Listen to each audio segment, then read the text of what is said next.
Well, good morning. It is Friday, December 11th, and we are here for a morning devotion. Again, Walter Bergerman's Celebrating Abundance, his devotion for Advent, and for Mark chapter 6, verses 49 through 52. But when they saw him walking on the sea, they thought it was a ghost and cried out, for they saw him and they were terrified. But immediately he spoke to them. He said, "Take heart, it is I. Do not be afraid." Then he got into the boat with them, and the wind ceased, and they were utterly astounded, for they did not understand about the loaves, but their hearts were hardened. Earlier in this text, Jesus had just performed his great drama of abundance. He took the loaves and the fish, he blessed them, broke them, gave them. He did his four big defining words. He took, he blessed, he broke, he gave. There was enough bread for 5,000 men and 12 baskets of surplus. Loaves abound. But then, as Mark likes to say, immediately they were in a boat with an adverse wind. They were straining at the oars against the wind. He came towards them, this agent of abundance. In the middle of the storm, he walked atop the waters, right on the surface of surly chaos. He is the ruler of the chaos that jeopardized them. He surprised them and scared them, but he was not what they expected him to be. They never expected him to guide over chaos. They did not expect to see him amid the storm. They surely did not expect to see him amid chaos that had, until it showed, seemed so threatening. Immediately, he spoke to them, and he said, "Have courage, for it is I. Do not be afraid." He spoke the classic assurance of calm, the one Isaiah spoke to the exiles, the one that the angel spoke to the shepherds at the birth, the one the angel spoke at the empty Easter tomb, the one every parent speak in the midst of a child's nightmare. Do not be afraid, for I am right here. Do not fear. It is I.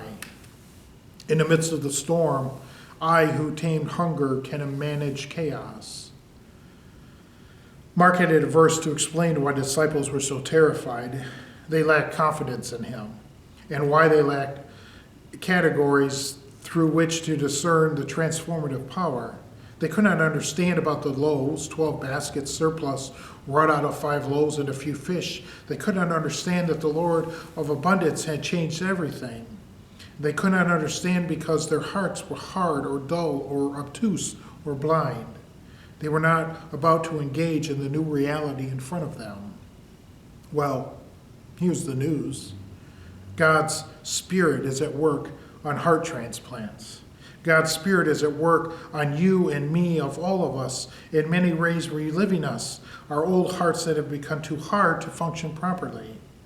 The God who can produce surplus bread and still storms is the God who can make new our primal organ of humanness. Who can have thought that our stony hearts, there might come some peace? And so, simple point, what he's getting at is that we have hard hearts. We don't see the abundance that God has before us. We don't see the work of God before us. We don't see, because our hearts are hardened. And God is here to melt them and to soften them so that we can see the work of God in this world. And think about it, a baby born in Bethlehem through somebody with a hard heart, who cares? What's the difference? That little child. But with a softened heart, you can see that that child came to change the world, came to transform the world. The God of abundance came as a child. But we can only see that with a soft heart. And so a simple prayer for you is to soften our hearts, O God. Make my heart see this world, see your abundance of everything that goes on in this world. And so he ends with this prayer. We confess that we are injured in chaos, O God. We are well accustomed to fear and scarcity, and so we do not easily discern your transformative power. Make our hardened hearts supply once again, that we might be prepared to celebrate the Lord of abundance.